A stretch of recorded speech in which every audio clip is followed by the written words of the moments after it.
Principal, Madame la députée de Groux. Monsieur le Président, depuis un an, on soulève des irrégularités au sujet de la gestion du centre hospitalier de l'Université de Montréal.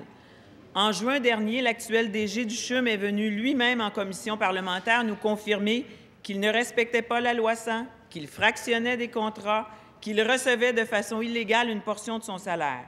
Étonnamment, malgré tout ça, le ministre de la Santé, en août dernier, se réjouissait de la décision du CA de renouveler son contrat pour un an. Devant l'inaction du ministre, le CA s'est vu forcé de demander lui-même la présence d'un accompagnateur pour le soutenir.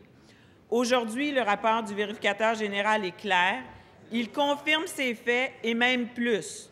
Le ministre renouvelle-t-il toujours sa confiance au directeur général du CHUM et qu'entend-il faire pour corriger la situation? Monsieur le ministre de la Santé. Monsieur le Président, le rapport du vérificateur général rendu public ce matin confirme le laisser-aller du gouvernement libéral précédent, Monsieur le Président, que ce soit dans le dossier du Centre universitaire de santé McGill que nous avons remis sur les rails ou dans le dossier du CHUM, Monsieur le Président.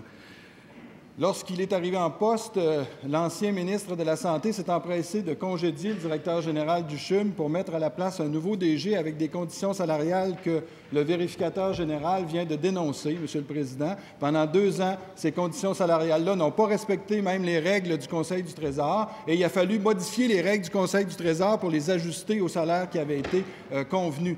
En plus de ça, il y a un salaire supplémentaire qui a été versé par l'Université de Montréal sans que le conseil d'administration n'approuve cet ajout salarial. Alors, il y a du laisser-faire qu'a toléré le gouvernement précédent. Lorsque nous sommes arrivés en poste, nous avons tout de suite mis en place des procédures d'enquête.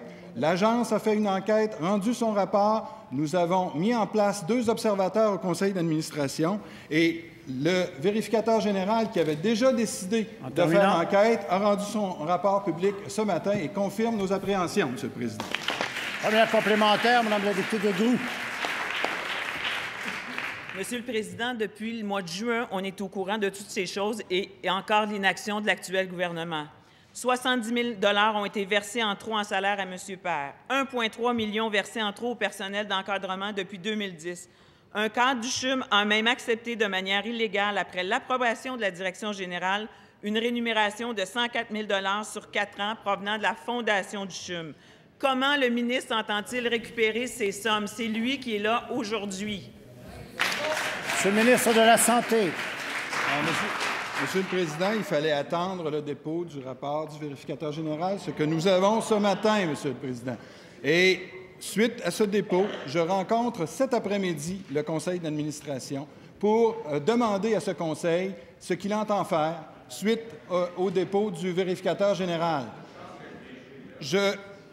Le VG avait déjà manifesté son intention. Monsieur le chef de la deuxième opposition avait déjà manifesté son intention de faire une vérification. Alors, on n'allait pas faire une autre enquête par-dessus le VG. Alors, le VG a fait son rapport. Nous l'attendions avec impatience. Cet après-midi, je rencontre le conseil d'administration et nous allons prendre les dispositions suite à ce que le conseil d'administration nous révélera. Deuxième complémentaire, Madame la députée de Groux.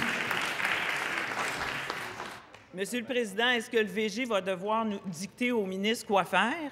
Sincèrement, est-ce que le gouvernement aujourd'hui envoie comme message à nos gestionnaires « Enfreignez les lois, bonifiez vos salaires, on va vous garder et on va vous aider ». Est-ce que c'est ça la façon responsable de gérer les fonds publics au Québec? Monsieur le ministre de la Santé. C'était évidemment la façon libérale de gérer. Nous avons une façon différente de gérer. On l'a vu dans le cas du Centre universitaire de santé McGill, où l'accompagnateur actuellement fait un excellent travail et on est vers le retour à l'équilibre pour resserrer les procédures de gestion. Je m'attends au même processus de la part du conseil d'administration du CHUM. Nous allons voir quelle est la position du conseil et nous allons prendre les décisions qui s'imposent suite à cette position, Monsieur le Président.